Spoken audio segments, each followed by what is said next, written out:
gusto estar con todos ustedes para compartir este mensaje de la palabra de Dios. El día de hoy estaremos estudiando un tema que se titula La armadura de Dios, primera parte. Y es muy apropiado estudiarlo porque debemos ser conscientes que nos encontramos en medio de una batalla, de una guerra espiritual, y que solamente al tener la armadura de Dios y comprender qué significa esta armadura, podremos enfrentar a las huestes espirituales de maldad. Abran sus Biblias, por favor, en la carta del apóstol Pablo a los Efesios, en el capítulo 6, versículos del 12 al 18. Efesios 6, del 12 al 18, dice así la palabra de Dios. Porque no tenemos lucha contra sangre y carne, sino contra principados, contra potestades, contra los gobernadores de las tinieblas de este siglo, contra huestes espirituales de maldad en las regiones celestes. Por tanto, tomad toda la armadura de Dios para que podáis resistir en el día malo y habiendo acabado todo, estar firmes. Versículo 14. Estad pues firmes, ceñidos vuestros lomos con la verdad y vestidos con la coraza de justicia, calzados los pies con el apresto del evangelio de la paz. Sobre todo, tomad el escudo de la fe, con que podáis apagar todos los dardos de fuego del maligno, y tomad el yelmo de la salvación y la espada del Espíritu, que es la palabra de Dios, orando en todo tiempo, con toda oración y súplica en el Espíritu, y velando en ello con toda perseverancia y súplica por todos los santos. Amados hermanos, debemos comprender que todos los cristianos nos encontramos en medio de una guerra espiritual. Día y noche, el reino de Dios sostiene batallas contra el reino de Satanás. La luz pelea contra las tinieblas. Los ángeles de Dios contra los demonios del diablo. Los hijos de Dios contra los hijos de las tinieblas. De manera que con gran gozo y fortaleza debemos aceptar nuestra condición como guerreros de Dios. Debemos comprender que Dios nos ha llamado a una batalla, a una guerra. Aquí en el mundo no nos encontramos de vacaciones, ni el cristianismo es algo que debemos seguir a la ligera, sino que debemos hacernos responsables, cada uno de nosotros, que somos guerreros de Dios. Debes entender, hermana que me estás escuchando, que eres una guerrera de Dios y que Dios te llamó a pelear y a luchar en esta batalla. Debes comprender, varón de Dios, que tú eres también un guerrero de Dios, un soldado en el ejército de Jesucristo. Y antes de entrar al pasaje que estamos estudiando, debemos comprender que como cristianos tenemos tres enemigos. Es cierto que somos soldados, es cierto que somos guerreros, pero ¿cuáles son los enemigos que debemos enfrentar? La Biblia nos revela que existen tres enemigos que debemos enfrentar. Y el primer enemigo es la carne.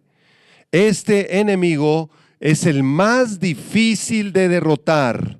La palabra carne en el idioma original en la Biblia se refiere a nuestros propios malos deseos que salen de nuestro corazón, que se apartan de la voluntad de Dios y que desean gobernarnos todo el tiempo y hacernos dudar de nuestra salvación, hacernos dudar de que Cristo es nuestro Señor, que Él nos redimió y que nacimos de nuevo. El apóstol Pablo se refiere a esta tremenda batalla en contra de la carne en su carta a los Romanos capítulo 7 versículo 15, donde él dice: pues lo que hago no lo entiendo, pues no hago lo que quiero, sino lo que aborrezco, eso hago. Así que dentro de nosotros, queridos hermanos, Todavía hay un residuo de la antigua naturaleza. Todavía dentro de nosotros hay fuerzas y deseos de la carne que nos desean y nos quieren apartar de Dios. Un verdadero cristiano es aquel que tiene a la carne bajo control. Un verdadero creyente es aquel que ha dejado atrás las obras de la carne, y aunque no somos perfectos y podemos tropezar y seguimos pecando porque aún hay una naturaleza dentro de nosotros que nos lleva al pecado, nos hemos apartado de las obras de la carne. ¿Cuáles son estas obras de la carne?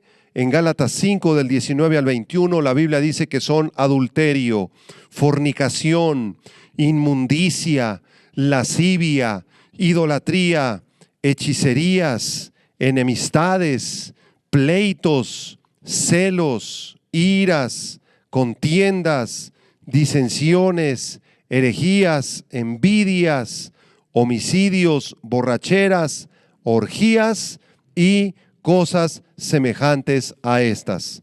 Así que un verdadero creyente es alguien que, aunque batalla con el pecado, se ha apartado de las obras de la carne, detesta las obras de la carne y está produciendo en su vida el fruto del Espíritu Santo. Si realmente tú conoces a Jesucristo como Señor y Salvador, entonces tú estás dentro de tu vida dando el fruto del Espíritu Santo. Este fruto está en Gálatas 5, versículo 22 y 23, y es amor, gozo, paz, paciencia, benignidad, bondad, fe, mansedumbre y templanza. Y ahora quiero hacerte una pregunta respecto a este primer enemigo que estamos estudiando.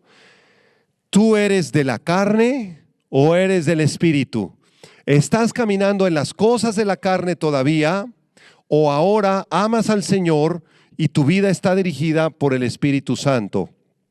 En Romanos capítulo 8, versículos 5 en adelante, el apóstol Pablo nos ayuda a discernir quién es una persona que está caminando en la carne y quién es un cristiano que camina en el Espíritu.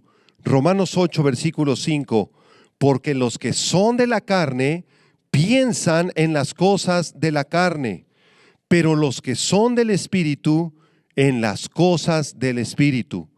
Porque el ocuparse de la carne es muerte, pero el ocuparse del Espíritu es vida y paz. Por cuanto los designios de la carne son enemistad contra Dios, porque no se sujetan a la ley de Dios ni tampoco pueden. Y los que viven según la carne no pueden agradar a Dios. Versículo 9. Mas vosotros, le dice Pablo a los cristianos de Roma, no vivís según la carne, sino según el Espíritu, si es que el Espíritu de Dios mora en vosotros. Y si alguno no tiene el Espíritu de Cristo, no es de él. Pero si Cristo está en vosotros, el cuerpo en verdad está muerto a causa del pecado, mas el Espíritu vive a causa de la justicia. Así que este es el primer enemigo del creyente. La carne, los deseos pecaminosos, la vida desordenada, el pecado. Nosotros ahora, al conocer a Cristo, podemos con la fuerza de su Espíritu Santo enfrentar las obras de la carne, enfrentar lo que dentro de nosotros mismos todavía nos quiere llevar al pecado y vivir una vida en el Espíritu, una vida que agrade a Dios. El segundo enemigo que nos describe la Escritura es el mundo. El mundo. Esta palabra mundo proviene del griego cosmos, con K, cosmos, y se refiere a todo el sistema organizado por Satanás y por sus demonios que está operando en nuestro planeta. La palabra cosmos es la palabra contraria a la palabra caos. Caos significa desorden, pero cosmos implica un orden o una organización sorprendente que el diablo tiene en este planeta. Así que el sistema satánico está gobernando el cosmos del mundo. Esto significa que el diablo tiene control de los sistemas de comunicación, de los medios de comunicación y de los noticieros del mundo, de los gobiernos, del sistema económico, de la industria farmacéutica, de los medios electrónicos, de los sistemas educativos y de las falsas religiones. Todo el sistema de este mundo está gobernado por Satanás. Él tiene control de los gobiernos, de la economía y de las religiones de este planeta. La pandemia del coronavirus definitivamente fue inspirada en el sistema del mundo por Satanás, para matar, para robar y para destruir. El apóstol Juan en su primera carta, capítulo 2, versículo 15, primera de Juan 2:15, nos dice a los cristianos que nos escapemos del mundo, que nosotros no tenemos nada que ver con este sistema diabólico porque nosotros le pertenecemos a Dios. Primera de Juan 2:15 dice la Biblia: no améis al mundo, ni las cosas que están en el mundo. Si alguno ama al mundo, el amor del Padre no está en él, porque todo lo que hay en el mundo, los deseos de la carne, los deseos de los ojos, la vanagloria de la vida, no proviene del Padre, sino del mundo, y el mundo pasa y sus deseos, pero el que hace la voluntad de Dios permanece para siempre. Hermano, hermana que estás escuchando, tú y yo no tenemos nada que ver con el sistema diabólico del mundo. No debemos angustiarnos por el sistema económico, por la política, por los problemas que la política y la economía provocan en las sociedades, porque nosotros no pertenecemos a este mundo, no somos de este mundo, nosotros somos de Dios. Nuestra ciudadanía está en los cielos. Y el tercer enemigo del cual nos habla la Biblia es precisamente el diablo y sus demonios. De acuerdo al pasaje que estamos estudiando en Efesios capítulo 6, encontramos que nuestra lucha, nuestra pelea no es contra sangre y carne. La palabra lucha que se emplea aquí en Efesios capítulo 6, versículo 12, es la palabra griega pale, que se tradujo lucha en español. Y esta palabra describe una pelea entre dos personas en las que una persona debe tirar a la otra, como en las luchas grecorromanas, que se tomaban así del cuello y una persona tiraba a la otra al suelo, ponía su mano en el cuello hasta prácticamente asfixiarla. Esa es la palabra lucha. Es una palabra muy fuerte que implica y refleja una lucha tremenda, una lucha terrible, una lucha a muerte. Así que la lucha del creyente no es contra sangre y carne. Esto significa que nuestro enemigo no es un enemigo físico. Nuestra guerra no es de carácter físico, es de carácter espiritual. Nuestra guerra no es visible, es una guerra invisible. Por eso debemos enfocarnos en pelear contra las huestes espirituales de maldad y no enfocarnos en pelear contra las personas. Tu pelea no es contra las personas, no es contra tu jefe del trabajo, no es contra tu vecino que tienes problemas con él, no es con tu esposo, no es con ninguna persona. Tu lucha es contra huestes espirituales de maldad. Así que si tú vives peleando con los demás y te enojas constantemente con los demás y piensas que tu conflicto es con tu amigo, con tu vecino, con tu jefe del trabajo, estás equivocado. No sirve de nada angustiarte, no sirve de nada molestarte con ellos. Porque tu lucha, si tú eres cristiano, se libra en un plano muy diferente. Tu lucha no es de carácter físico, repito, es de carácter espiritual. Por eso las armas que tenemos los cristianos no son de este mundo. Son armas de otro nivel, de otro mundo, de otra dimensión. El apóstol Pablo nos habla de estas armas en la segunda a los Corintios, capítulo 10. Segunda Corintios, capítulo 10, versículo 3 al 5. Dice el apóstol Pablo: pues aunque andamos en la carne, estamos en esta carne física, en este cuerpo, no militamos según la carne, porque las armas de nuestra milicia no son carnales, sino poderosas en Dios para la destrucción de fortalezas, derribando argumentos y toda altivez que se levanta contra el conocimiento de Dios, y llevando cautivo todo pensamiento a la obediencia a Cristo. Así que nuestra batalla la libramos con armas espirituales, no con armas carnales, derribando fortalezas, sistemas de creencias o sistemas de pensamiento inspirados por Satanás que gobiernan este mundo. Esos sistemas de creencias y de pensamientos nosotros los enfrentamos con la Biblia, con la palabra de Dios, y podemos derribar cualquier fortaleza y cualquier argumento que se levante en contra del conocimiento de Dios si llevamos cautivo todo pensamiento a la obediencia a Cristo. Constantemente debemos revisar nuestro pensamiento, nuestros razonamientos, y si hay un pensamiento equivocado, un pensamiento torcido que no agrade a Dios, debemos llevarlo inmediatamente a la obediencia a Cristo. Vamos a regresar a continuación a nuestro texto en Efesios 6, en el versículo 12, porque aquí el apóstol Pablo dice que nuestra batalla no es contra sangre y carne, sino contra principados, contra potestades, contra los gobernadores de las tinieblas de este siglo, contra huestes espirituales de maldad en las regiones celestes.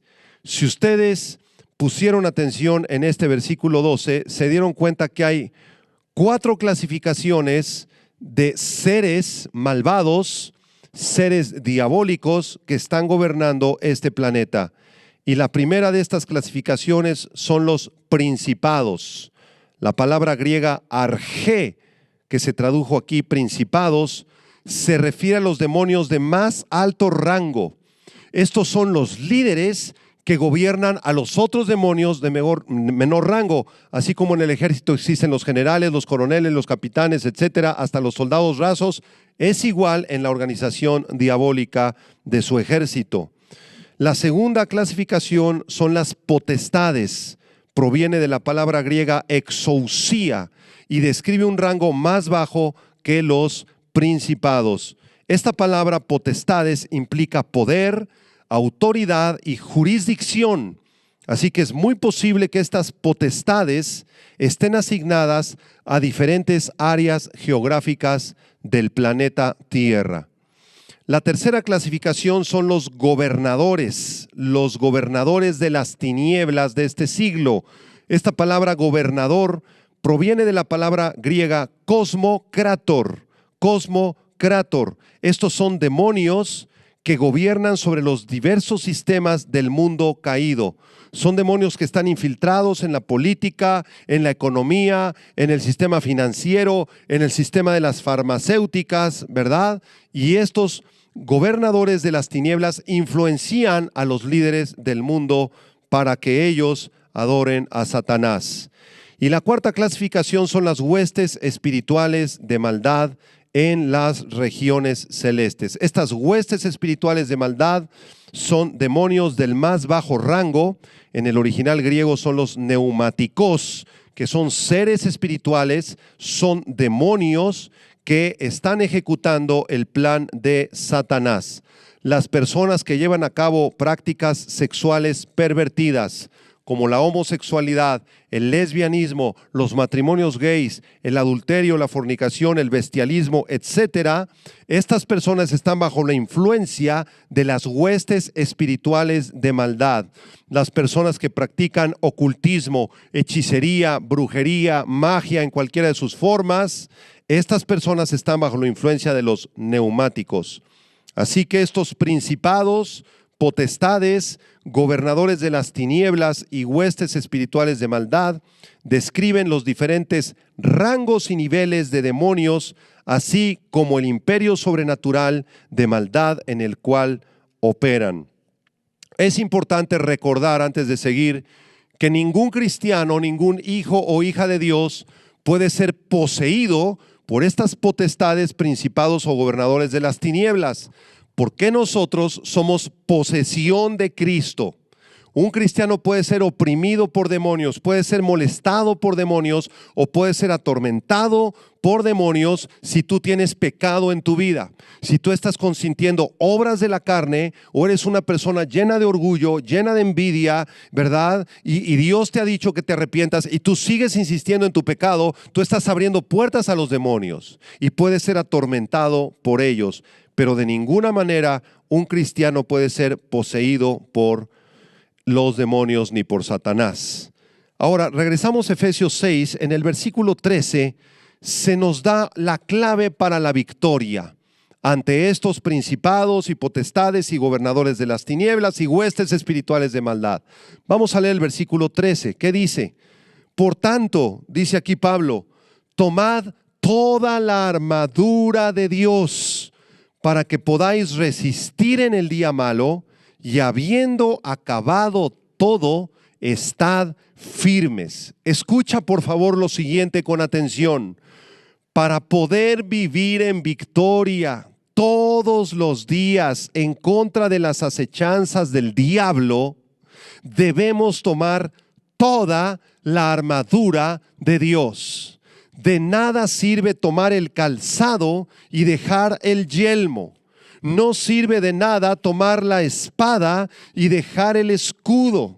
No sirve de nada dejar la armadura de lado, porque quien deja la armadura de lado es porque no está involucrado en la guerra.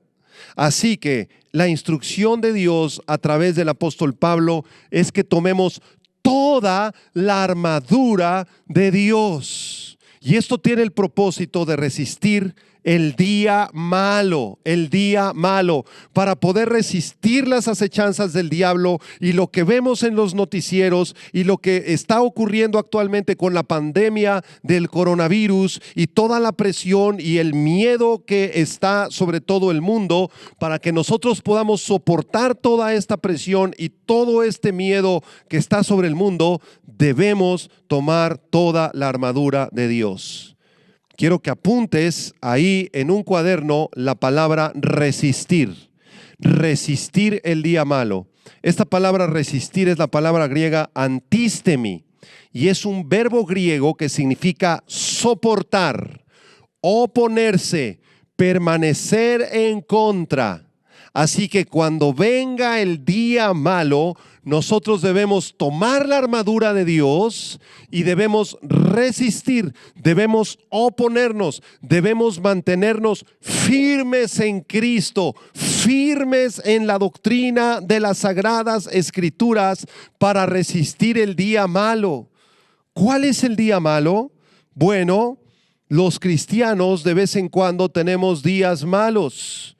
Los días malos son aquellos días en donde de pronto surge un pensamiento de inmoralidad o caes en un problema de autolástima, te estás autoconmiserando a ti mismo o caes en una depresión terrible.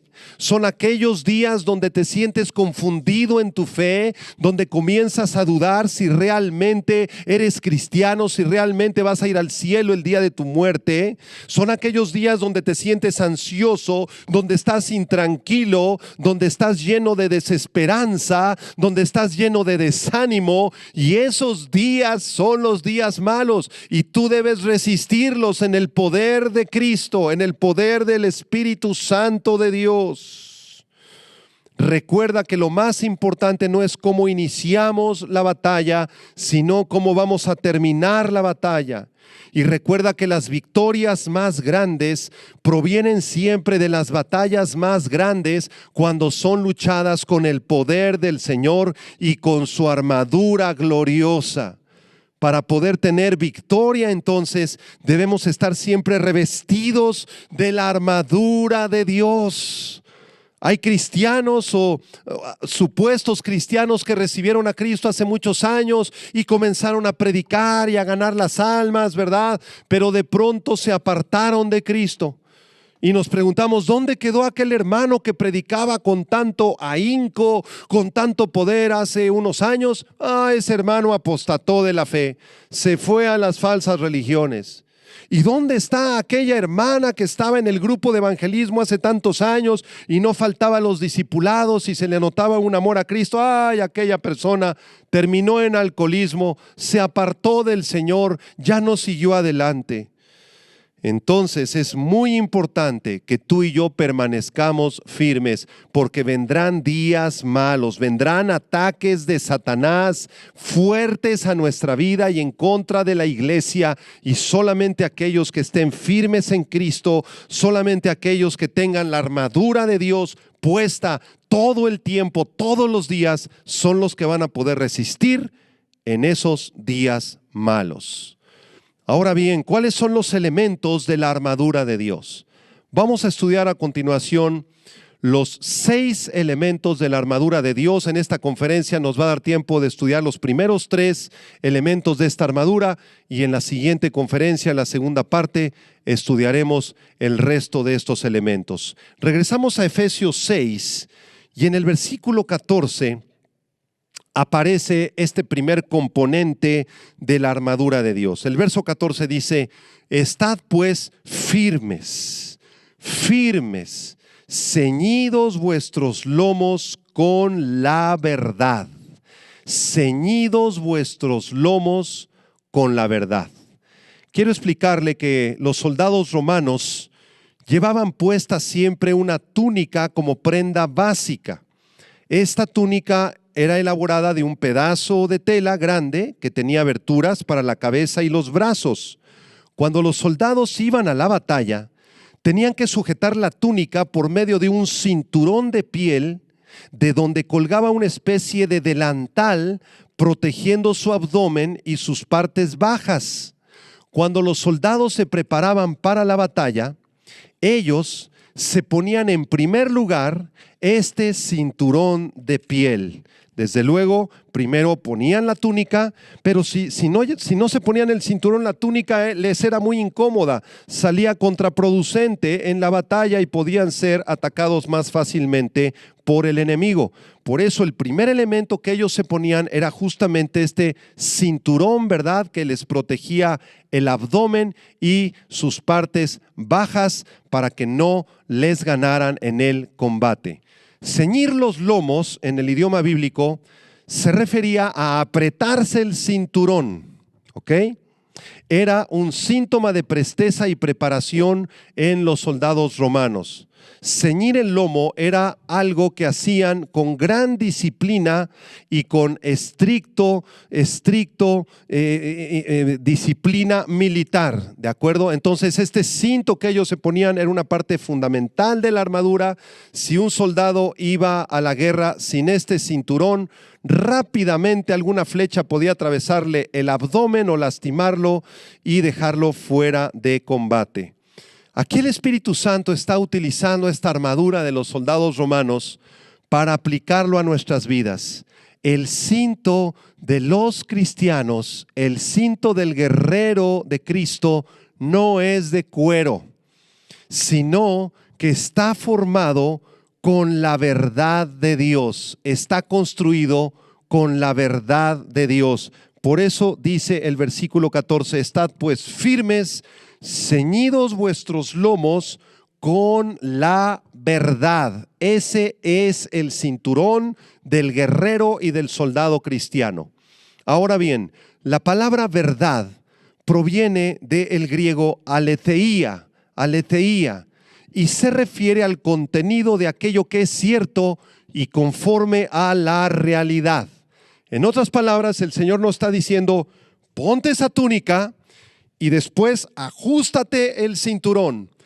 Ese cinturón representa la verdad que está en la palabra de Dios. Recordemos que el Señor Jesucristo, en el Evangelio de Juan, en el capítulo 14, uno de sus discípulos le dijo: Señor, no sabemos el camino, muéstranos el camino, queremos ir por ese camino. Y en el versículo 6 el Señor Jesucristo le dijo: yo soy el camino, la verdad y la vida. Yo soy la aletheia, dice Cristo en Juan 14, versículo 6. En Juan 17, versículo 17, Jesús está orando por sus discípulos y por aquellos que habrían de creer en Él después, y le dice al Padre: Señor, santifícalos en tu verdad, tu aletheia. Tu palabra es verdad, tu palabra es aletheia. Entonces, la única verdad absoluta que existe en el universo es Dios el Padre, porque Él es Dios de verdad, es el Hijo Jesucristo, porque Él es la verdad, y es el Espíritu Santo de verdad. Y toda esta verdad se encuentra contenida en las Sagradas Escrituras, en la palabra de Dios. Si tú quieres ser un guerrero eficiente, un guerrero que camine en victoria, te tendrás que poner el cinto de la verdad. Tendrás que ajustarlo a tu cintura antes de salir al combate para permanecer firme.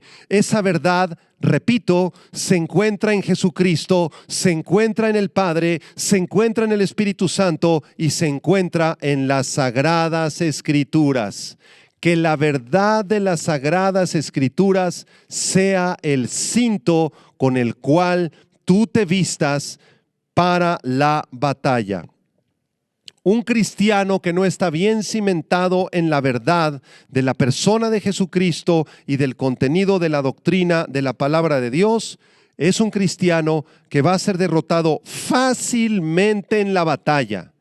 Y cuando comiences a conversar con personas de este mundo, con filósofos de este mundo, con personas de falsas religiones, con personas secularistas, cuando comiences a escuchar la teoría de la evolución, cuando comiences a ver en los noticieros que todo gira alrededor del dinero, de la fama y del poder, si tú no estás bien cimentado en la palabra de Dios, es muy probable que termines desilusionado y que termines derrotado. Por eso el apóstol Pablo le advierte de estos ataques de Satanás a su hijo en la fe, Timoteo. En la primera carta a Timoteo, capítulo 4, versículo del 1 al 3, el apóstol Pablo dice: pero el Espíritu dice claramente que en los postreros tiempos, que son los tiempos que estamos viviendo ahora, algunos apostatarán de la fe, escuchando a espíritus engañadores y a doctrinas de demonios, por la hipocresía de mentirosos que, teniendo cauterizada la conciencia, prohibirán casarse y mandarán abstenerse de alimentos que Dios creó, para que con acción de gracias participasen de ellos los creyentes y los que han conocido la verdad. Pablo le dice a Timoteo: mira, Timoteo, en los últimos tiempos van a haber muchas personas que apostaten, que se aparten de la fe y que comiencen a enseñar doctrinas de demonios. Y si tú no estás bien cimentado en la fe, en la palabra de Dios, en la verdad de Jesucristo, Timoteo, vas a tropezar. Las doctrinas de demonios a las que Pablo hace referencia aquí son las falsas religiones que existen en el mundo. La falsa religión del mormonismo, de los testigos de Jehová, del catolicismo romano, del hinduismo, aquellas personas que profesan la religión del Islam, aquellos que están involucrados en el espiritismo, en la brujería, en el secularismo humanista, que enseña que todo está centrado en el hombre, que provenimos de los animales, que Dios no existe. Aquellos que practican el ateísmo, la nueva era, la adivinación, los horóscopos, el ocultismo, etcétera, etcétera. Todas estas son falsas enseñanzas y tretas engañosas de Satanás, que solamente pueden contrarrestarse con éxito por medio de la verdad absoluta de la palabra de Dios. Así que ceñirte el cinturón de la verdad es exponer la palabra de Dios delante de los incrédulos, delante de quien no conoce a Cristo, delante de aquellos que profesan religiones falsas. Si tú tienes el cinturón de la verdad, tú no puedes mezclar doctrinas. Si tú eres cristiano, no puedes decir: pues yo creo en la Biblia, pero también creo en el Islam un poquito. Cristo es mi Señor y Salvador, pero Buda también tenía frases muy hermosas que hay que respetar y considerar. Y también creo un poquito en el profeta Mahoma. Yo creo en Cristo, pero también creo en las vírgenes. Yo creo en Cristo, pero también creo en los santos y los invoco y los venero. Tú no puedes mezclar a Cristo con nadie más, porque si así lo haces, estás cayendo en la mentira del diablo. En la primera carta de Pedro, capítulo 1, versículo 13 al 16, primera de Pedro 1 del 13 al 16, voy a leer la Nueva Traducción Viviente. el apóstol Pedro nos invita a ceñir los lomos, a apretarnos el cinturón de la fe, del entendimiento. Dice así, 1 Pedro 1, versículo 13, así que preparen su mente para actuar y ejerciten el control propio. Pongan toda su esperanza en la salvación inmerecida que recibirán cuando Jesucristo sea revelado al mundo. Por lo tanto, vivan como hijos obedientes de Dios. No vuelvan atrás a su vieja manera de vivir con el fin de satisfacer sus propios deseos. Antes lo hacían por ignorancia, pero ahora sean santos en todo lo que hagan, tal como Dios es, quien los eligió. Él es santo, pues las Escrituras dicen, sean santos porque yo soy santo. Así que este es el primer elemento en la armadura del cristiano, el cinturón de la verdad. Este cinturón también incluye manejarte siempre de forma honesta, transparente y sincera. Un cristiano es una persona que no debe de mentir, que debe ser transparente en tus finanzas, transparente con tu esposa. Por esa razón tú no puedes ponerle clave a tu celular para que tu esposa no vea tus mensajes, o borrarle las claves, o ponerle claves secretas a tus cuentas del banco para que tu esposa no se entere. Tú no puedes actuar de esta manera.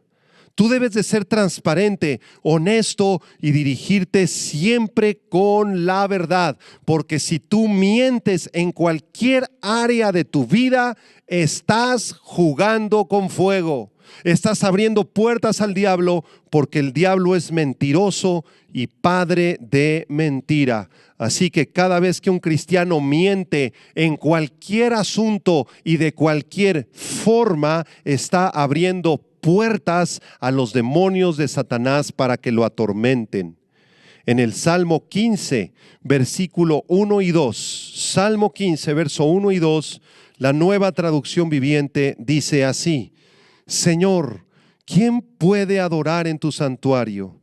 ¿Quién puede entrar a tu presencia en tu monte santo? Los que llevan una vida intachable y hacen lo correcto, los que dicen la verdad con corazón sincero. Así que este cinturón de la verdad que ajusta la túnica se refiere a defender el evangelio delante de falsas doctrinas y falsos maestros, y también se refiere a llevar una vida íntegra, transparente y que siempre dice la verdad.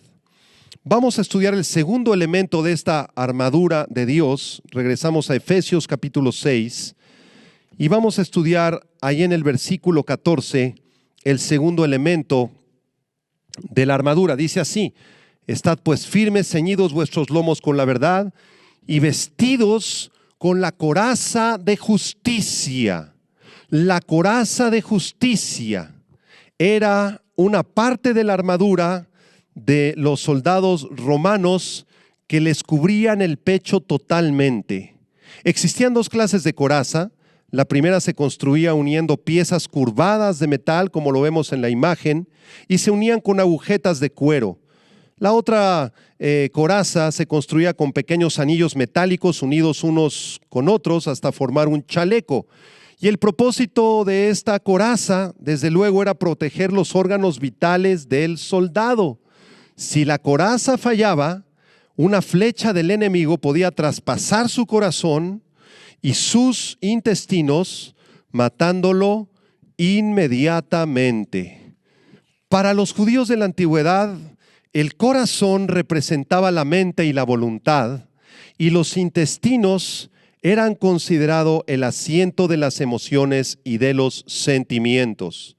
Entonces es muy interesante esta interpretación de los judíos de la antigüedad, porque la coraza que Dios nos invita a ponernos es esta parte de la armadura espiritual que nos protege el corazón, que nos protege la mente y nos protege los sentimientos.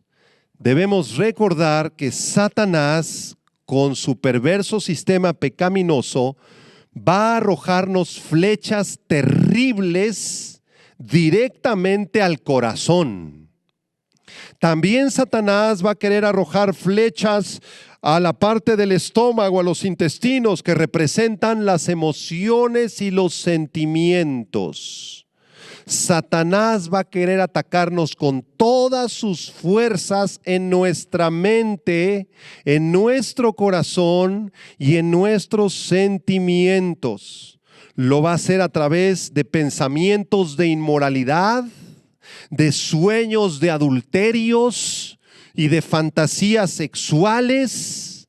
Satanás va a querer llenar nuestra mente de codicia, de envidias, de incredulidades, de pleitos, de odios, de discordias y de toda clase de pecados.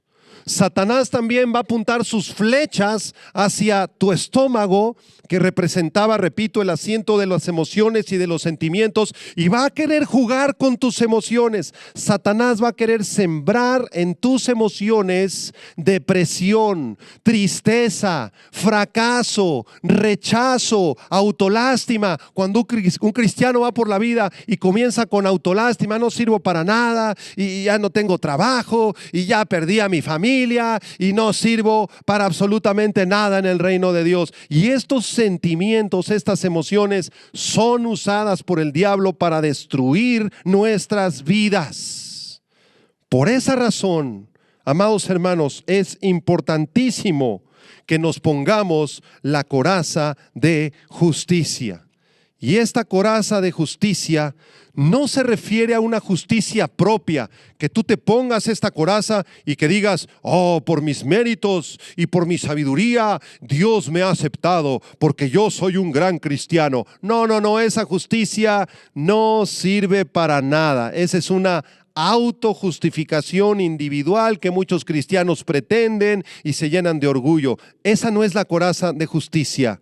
En Mateo 5, versículo 20, el Señor Jesucristo les dijo a sus discípulos: porque os digo que si vuestra justicia no fuere mayor que la de los escribas y fariseos, no entraréis en el reino de los cielos. La justicia de los fariseos, de los escribas, no servía para nada. Más bien, esta es una justicia práctica, es una justicia que se refleja en una vida de santidad, en una vida de obediencia a la palabra de Dios. Es una justicia que nos ha sido imputada por Cristo, pero que nosotros tenemos que practicar todos los días. Tenemos que apropiarnos de esa justicia que Cristo nos ha impartido por su muerte y resurrección, y tenemos que ponerla en práctica a través de una vida de santidad. Eso es lo que significa la coraza de justicia para el creyente: una vida de santidad, una vida de pureza.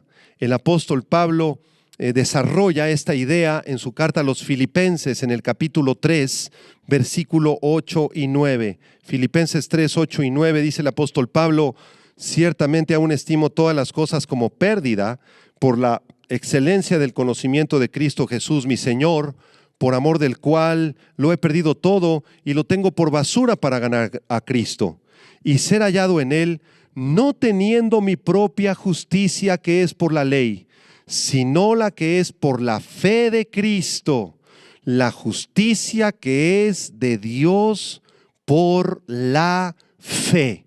Esta coraza de justicia no tiene nada que ver con nuestras habilidades o los dones o talentos que Dios nos haya dado.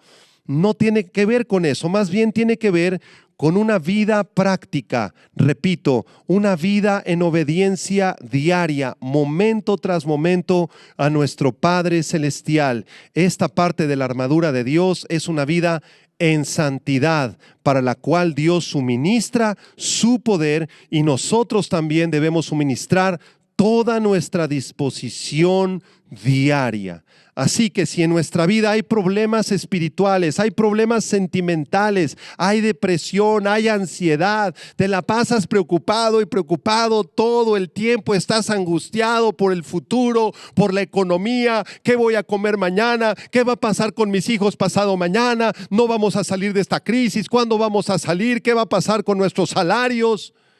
Y si tú te sientes triste y te sientes lleno de temor y te sientes con autolástima, es porque los dardos de Satanás han penetrado en esta parte de tu vida espiritual, porque no te has puesto la coraza de justicia. Seguramente hay pecados que no hemos confesado, que no le hemos entregado a Dios, no le has entregado al Señor tu ansiedad, no le has entregado al Señor tu depresión. Hay pecados no confesados y por esa razón no hay coraza de justicia, y el enemigo está penetrando en tu mente, en tu corazón, en tus emociones y en tus sentimientos. De manera que la coraza de justicia es una vida que agrada a Dios, es una vida de santidad delante de Dios. En la primera carta de Pedro, en el capítulo 2, versículo 11 y 12, Primera de Pedro 2, verso 11 y 12, voy a leer la Nueva Traducción Viviente. Pedro dice: queridos amigos, ya que son extranjeros y residentes temporales, dice Pedro aquí, les advierto que se alejen de los deseos mundanos que luchan contra el alma. Aléjate de los deseos mundanos. Versículo 12. Procuren llevar una vida ejemplar entre sus vecinos no creyentes. Así, por más que ellos los acusen de actuar mal, verán que ustedes tienen una conducta honorable y le darán honra a Dios cuando Él juzgue al mundo. Así que, amado hermano y hermana, no solamente te pongas el cinturón de la verdad, sino también ponte la coraza de justicia, una vida de santidad, una vida que agrada al Señor, porque esta coraza va a impedir que las flechas de Satanás penetren en lo más profundo de tu ser. Vamos a terminar esta primera parte de la serie, la armadura de Dios, investigando el tercer componente de la armadura. Regresamos a Efesios 6, versículo 15. Efesios 6, versículo 15, dice así: calzados los pies con el apresto del evangelio de la paz. Esta parte de la armadura en los soldados romanos era esencial en la vida de cualquier soldado. Ningún soldado podía marchar muy lejos sin zapatos. Durante el dominio del Imperio Romano e incluso en imperios anteriores, los zapatos rotos eran una metáfora de debilidad y de derrota. Por eso todos los soldados romanos tenían que utilizar estos zapatos que se construían de piel gruesa, con una suela escaldada con incrustaciones de metal o puntillas de metal para darle mayor agarre al subir una cuesta, y además le permitía al soldado pararse firme en sus pies durante la batalla.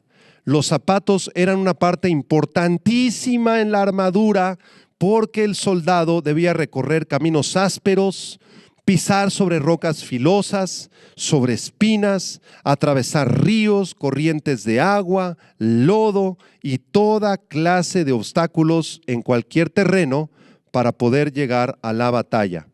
Si los zapatos estaban mal puestos, producían ampollas, cortaduras en los dedos o hinchazón en el pie del soldado, y lo imposibilitaba para manejar su espada y su escudo, además de no poder avanzar con rapidez a la batalla, ni tampoco huir si era necesario escapar. Entonces, como estamos viendo, los zapatos eran fundamentales en la armadura de los soldados romanos en la antigüedad, allá en los tiempos de Cristo. ¿A qué se refieren los zapatos en la vida espiritual? El calzado espiritual de un cristiano es de suma importancia. Aunque nos hayamos ceñido los lomos con el cinturón de la verdad y creamos en la palabra de Dios y en Cristo, aunque nos hayamos ajustado la coraza de justicia, viviendo una vida correcta, una vida santa de oración delante de Dios, si los zapatos son defectuosos, entonces no vamos a ganar la batalla, vamos a tropezar, vamos a caer y el enemigo puede ganar ventaja y derrotarnos definitivamente. Así que vamos a estudiar el versículo 14. Dice aquí el apóstol Pablo: estad pues firmes, ceñidos vuestros lomos con la verdad, vestidos con la coraza de justicia. Verso 15: calzados los pies con el apresto del evangelio de la paz. Vamos a estudiar la palabra apresto. Es la palabra griega etoimasía, y describe el acto de prepararse para estar listo. Prepararse con diligencia para estar listo. Esta misma palabra, tomaisía, la usa el apóstol Pablo en Tito 3:1, cuando le dice a Tito: estén dispuestos a toda buena obra. Estén dispuestos a toda buena obra, ¿sí? Entonces, un buen par de botas le va a permitir siempre al soldado cristiano estar listo para marchar, para escalar, para pasar ríos, para pasar lodazales y llegar a la batalla. De la misma manera, Cristo nos exige a través del calzado que siempre estemos listos para la batalla. Tú debes de permanecer firme en el Señor de forma constante, porque puedes tener una batalla mañana, o pasado mañana, o en un mes, o a las 3 de la madrugada, o a las 5 de la tarde. Y a la hora que venga la batalla, el día que venga la batalla, tú debes de estar preparado, debes de estar listo, debes de ponerte estas botas de manera constante. Ahora, muchos han interpretado este pasaje a la luz de lo que dice el profeta Isaías en el capítulo 52, verso 7. Isaías 52, 7 dice: cuán hermosos son sobre los montes los pies del que trae alegres nuevas, del que anuncia la paz, del que trae nuevas de bien, del que publica salvación, del que dice a Sión: tu Dios reina. Entonces se ha enseñado que los zapatos en la armadura del cristiano significan predicar el evangelio de Cristo a los perdidos. Es hacer obras de evangelismo o campañas evangelísticas o compartir el evangelio. Sin embargo, Pablo en Efesios 6 no está hablando de desplazarse a un lugar para predicar el evangelio. Más bien está hablando de estar firmes para la batalla. Pablo además en Efesios 6 no está hablando de evangelizar a los perdidos. Ese no es el tema del pasaje que estamos viendo. Pablo está hablando de una guerra contra el diablo, ¿de acuerdo? Así que el calzado del evangelio de la paz no se refiere a ir a otros lugares a predicarle a los perdidos el evangelio. Ese es otro asunto en la Biblia. Más bien, este calzado del evangelio de la paz se refiere a las buenas noticias de que los cristianos estamos en paz con Dios.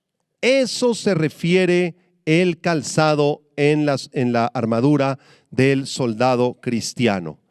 Los que no conocen a Cristo no están en paz con Dios. En realidad son enemigos de Dios y están llenos de miedos y de angustias. Pero las personas que conocemos a Cristo, que somos salvos, que fuimos reconciliados por medio de la fe en Cristo, estamos seguros en Dios, estamos en paz con Dios. En Romanos 5, versículo 1, dice Pablo: justificados pues por la fe, tenemos paz para con Dios por medio de nuestro Señor Jesucristo. Y esta paz es la que nos hace permanecer firmes en medio de la batalla. El cristiano es una persona que cuando se enfrenta a Satanás y a sus demonios y en la guerra espiritual tiene una tremenda batalla, está firme y está en paz porque sabe que Dios pelea nuestras batallas. Un cristiano que está todo el tiempo inquieto y está todo el tiempo ansioso y está sin paz, está en guerra en su corazón constantemente, es un cristiano que no se ha puesto el apresto del evangelio de la paz, no tiene puesta las botas, no sabe que Dios es el que pelea las batallas. Sin embargo, un creyente que tiene bien puesto el calzado es un creyente que sabe y está seguro que Dios es el que pelea todas nuestras batallas. Si tú eres afligido por demonios y sientes opresiones de Satanás y hay personas que te están atacando por ser cristiano y te están juzgando y te están murmurando de ti, debes depender de Dios, debes estar confiado en Dios. De la misma manera lo hizo el rey Josafat cuando fue a la guerra contra los moabitas y contra los amonitas.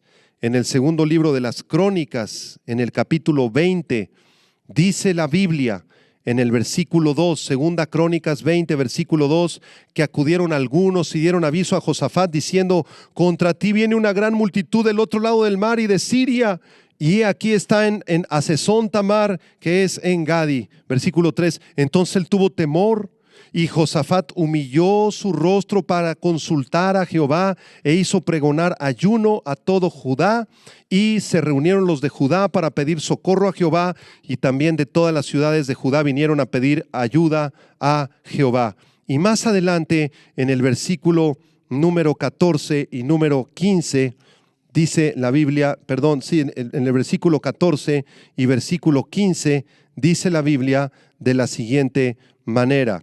Dice: no está en tu mano tal fuerza y poder que no hay quien te resista. Y estaba allí Jazaziel, hijo de Zacarías, hijo de Benaía, hijo de Jehiel, hijo de Matanías, levita de los hijos de Asaf, sobre el cual vino el Espíritu de Jehová en medio de la reunión. Verso 15, y dijo: oíd Judá todo, y vosotros moradores de Jerusalén, y tú rey Josafat, Jehová os dice así: no temáis ni os amedrentéis delante de esta multitud tan grande, porque no es vuestra la guerra, sino de Dios. La guerra no es tuya, no es mía. La guerra es de Dios.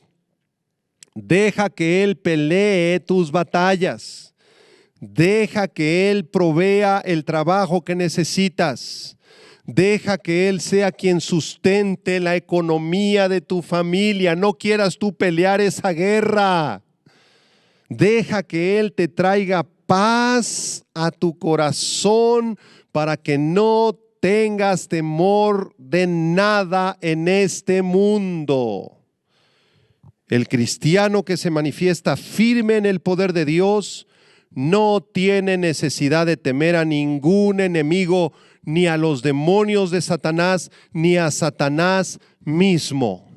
Cada vez que el enemigo viene a atacarnos, nuestros pies, nuestro calzado está arraigado con firmeza en el terreno sólido del Evangelio de la paz. Isaías 26:3 dice: tú guardarás en completa paz aquel cuyo pensamiento en ti persevera, porque en ti ha confiado. Y si Dios es por nosotros, ¿quién contra nosotros? Dice el apóstol Pablo en Romanos 8:31. Antes en todas estas cosas somos más que vencedores por medio de aquel que nos amó, por lo cual estoy seguro que ni la muerte, ni la vida, ni ángeles, ni principados, ni potestades, ni lo presente, ni lo porvenir, ni lo alto, ni lo profundo, ni ninguna otra cosa creada nos podrá separar del amor de Dios que es en Cristo Jesús. Así que anímense, amados hermanos, con la armadura de Dios, el cinturón de la verdad de Dios, caminar siempre con la verdad de Dios, confrontando y derribando todo argumento que esté en contra de Cristo, poniéndonos la coraza de justicia, no una justicia propia, sino la justicia de Cristo, que se manifiesta en una vida de santidad, en una vida de oración, en una vida de arrepentimiento, y el calzado del apresto del Evangelio, todo el tiempo con el calzado del Evangelio, que representa en la vida del cristiano la paz que nos ha sido dada por Dios. Estemos tranquilos, porque Dios peleará nuestras batallas. Así como lo plasmó aquel gran pastor en Inglaterra en el siglo XVII, compositor del famoso himno Sublime Gracia.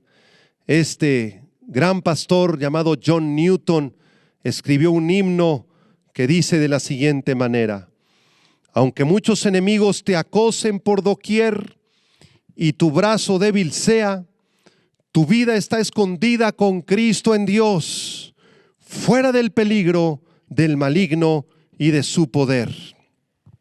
Tan segura como su victoria y su triunfo en tu lugar, la certeza del triunfo es para ti, oh creyente, que su nombre has querido amar.